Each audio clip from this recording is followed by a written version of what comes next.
So just a second. Okay, here we are. I'm so sorry, but maybe for everyone to understand the South African situation, on top of lockdown regulations, we have also to deal with load shed, which means that we get like electricity cutouts from time to time. So that's just what happened right now. And it is very unexpected. And sometimes they let you know, sometimes they don't let you know. And this is what happened just now. So we just had to plug into our generator to make sure that we are back with Lynette. So sorry about this, but thank you for your patience. I think maybe before the next yes, before we're gonna like maybe hopefully not break up again, but before we're gonna continue to speak, I think people are excited to just hear what what music and what magic you can do. So if you want, you can please play a song and people can just enjoy for a moment and indulge into your talent. I'm going to play a Lindsay Sterling piece. It's called Take Flight. Wonderful. Thank you.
Thank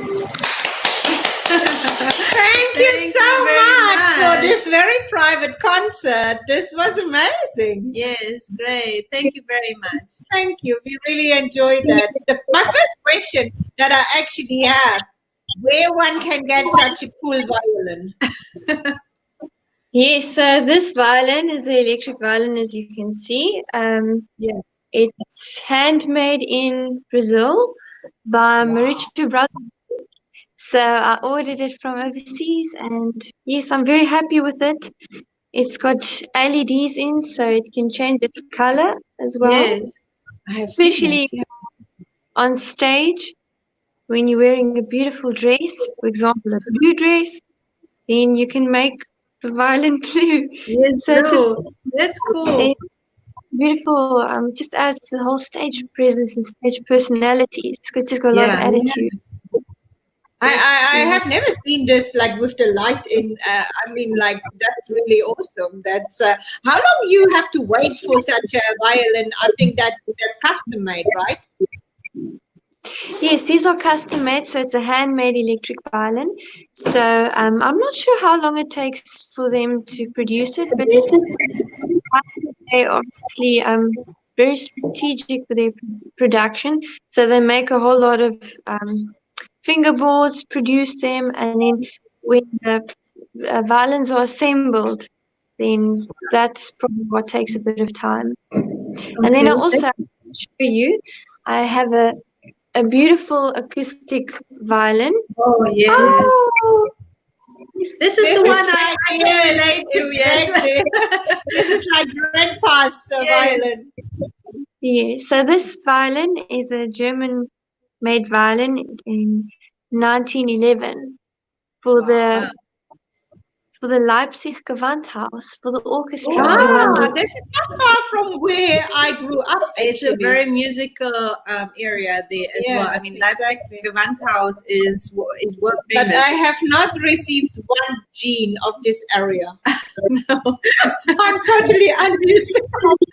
And I really regret that. But also it reminds me that when you started with the age of 6, was you 6? I think she came up one day with this idea, and I remember also maybe for people that do not have a relation to violins, when you start as a child, there's different sizes of violins, like a quarter violin, a half violin, I think, like, right? Am I right? Like, tell us a little bit about that different sizes, like why? So you get different sizes in the violin. You get the quarter, you get the half size, the 3/4, and then your full size. So how do you know which size to get for a child? So according to the measurement of the arm, so this is called the scroll. So the arm must just pass the scroll. So won't even be able to reach here. So that is why the violin has to be smaller, because the hand at the of the violin. So yes, and for example, here is a full-size violin, and here is the full-size violin. That just reminds me, lady. Yeah, exactly. Like, wow. Yes, that's great. See that again. Yeah, so it's a little bit of a journey back for you. For me, I always enjoy the sound of violins. I mean, this is something I regret a little bit that I didn't take it on. I've also played it for about 10 years. For me, this is it's always a beautiful sound, and it's so versatile. Nonetheless, people think it's not versatile maybe sometimes. But it's really beautiful to listen, and so thank you very much for that. Actually, just because I mean, as a full-time musician, how many hours are you practicing daily? Like how many hours do you play to just also maintain a certain level of professionalism? So currently, I've not been practicing as much as I should. But at university, it was about 8 hours because you had orchestra, then you had your lesson, then you had chamber music. So all in all, it was many hours, but at the moment, I'm also busy with horse riding and things during the day. So I try and sometimes make enough time for violin as well. But it's just more for the love of music and taking the violin out and just enjoying it. But that said, your technique is very important. So you still have to do your scales and your studies to maintain your hand position and also muscle memory, for your positions. Unlike guitar, you don't have the frets which indicate the hand position. So violin is very much, like I mentioned, muscle memory and inner ear, hearing, whether you've got false notes or so. Yeah, so sometimes I play 4 hours or more. Some days I don't play violin.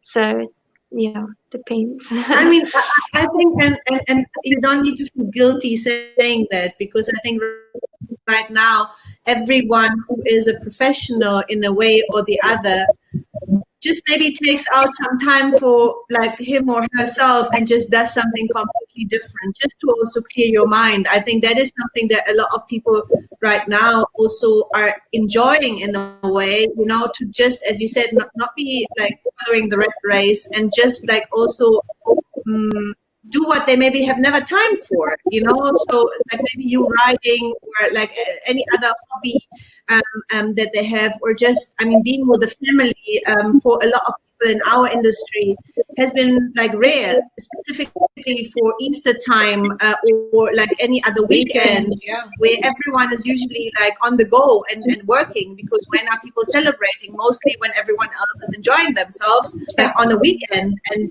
other people are working like in our industry usually. So I think that is, it's fair enough that you say, you know what, I just also go out and obviously practice is important, but I think also just like enjoying somehow the time and also get energy back. Yeah, balance out your life. I think is that's important. also something to not just to get your head around other things and not just like where we are in. But you have done also for the community, right, with your music, specifically at this time. So tell us maybe also about this a little bit more. Just to get back to your previous question, in life, balance is key. So work hard, play hard, and with violin, because it is something I'm passionate about, I don't want to just see it as work. I want to see it as enjoyable as well. So you can easily become frustrated, but balance is the important thing. So with your question about community. Yes, you are playing. I mean, you have played just for your community, right? I mean, there are videos out from you where you have just played for the sake of playing and like really giving people the chance to just listen to your music. Yes, so during this lockdown, people were in their houses. They don't get into contact with the outside world. So I decided to set up my amplifier outside and just make music and play.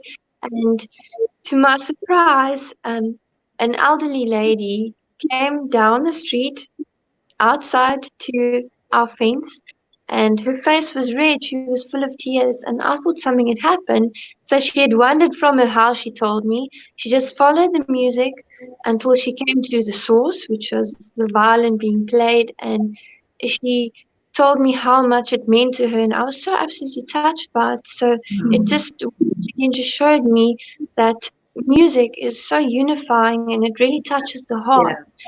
And it's a selfless act. So in any way, it is uplifting. Yeah, and this also shows us that out of this terrible situation where we are all in, there's so many like beautiful lessons and beautiful memories that's created we would never ever had before.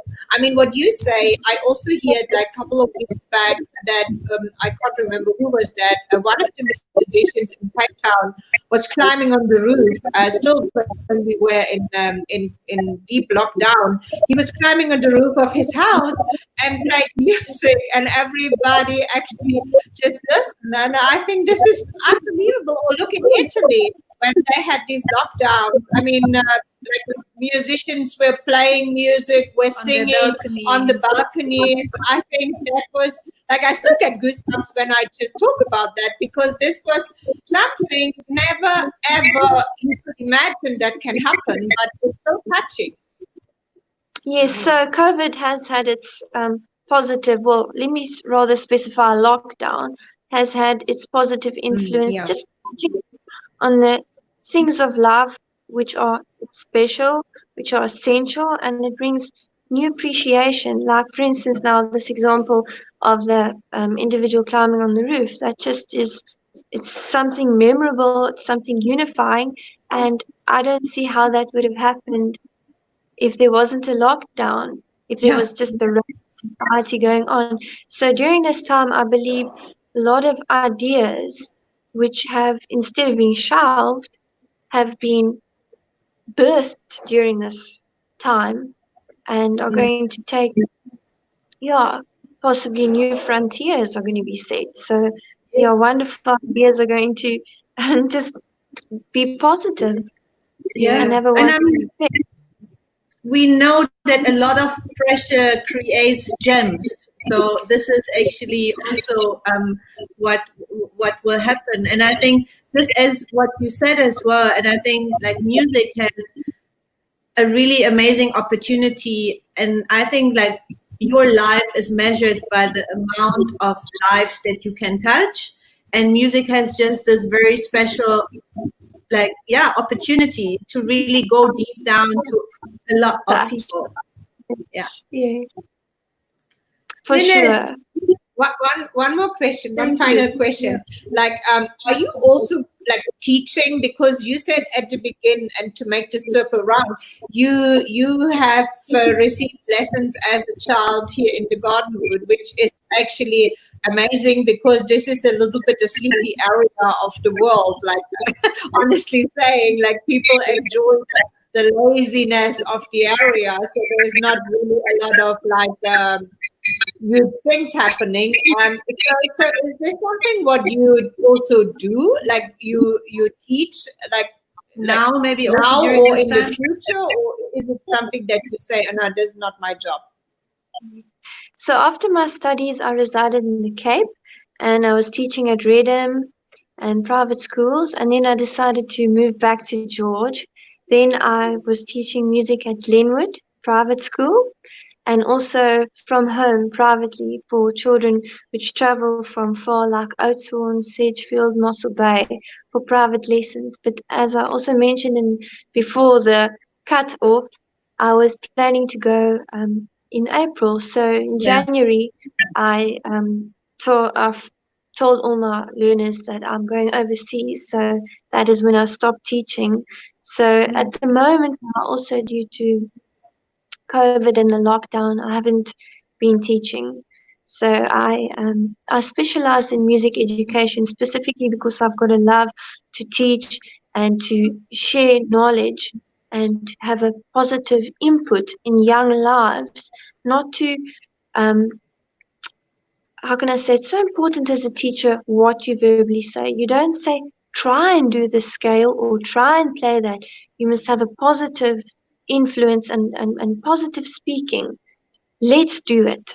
And then it doesn't matter if you make a mistake, but the key is not giving up and pushing through. So, yes, I miss all my students. My youngest was 4 years old, and my eldest student was 84. So it just shows you are never too old to take up the violin or anything that you dream. So about doing, just do it. It's about starting and having a positive attitude and mindset. Yes. I mean, that's the best. That's final the best word. Final There's nothing word to for add. today. That's amazing. I think that it's not only for playing the violin. It goes actually much deeper. The message that you have just said. It's for a lot of areas that people can take this advice. So thank you so much, actually, for that. That was really uplifting. And again, I apologize for our little technical hiccup, sorry for which that. was not planned. But thank you, and thank you for playing.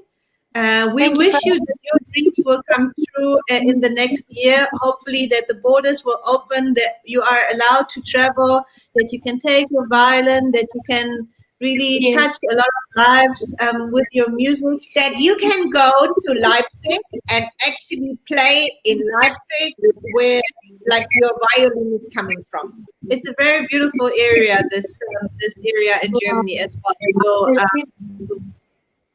for everyone, but and there is in Dresden, not far from Leipzig, is a beautiful opera house as well.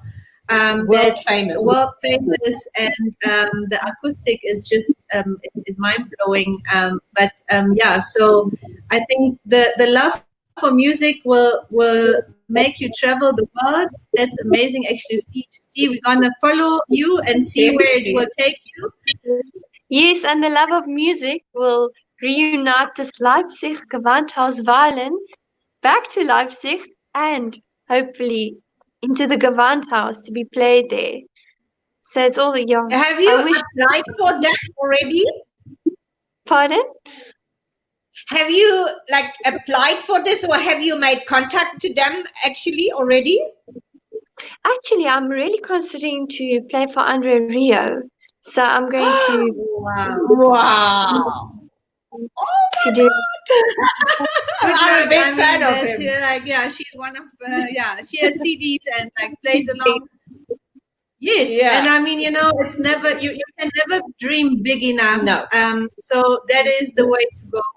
So yes, we wish you all the very best. And one day we will spot you in his orchestra. Yes. Thank you. Wonderful. Lynette, thank you very much. Thank you so much. This is the most important bit right now, because that no dreams can be achieved, and we all know that this is the most important thing right now for all of us. But thank you so much for sharing the love of music, and regards to your mom. Yeah. And have a very good evening. Thank you very much. Travel safe all the time. Thank you very much. Take care. Bye-bye. Bye.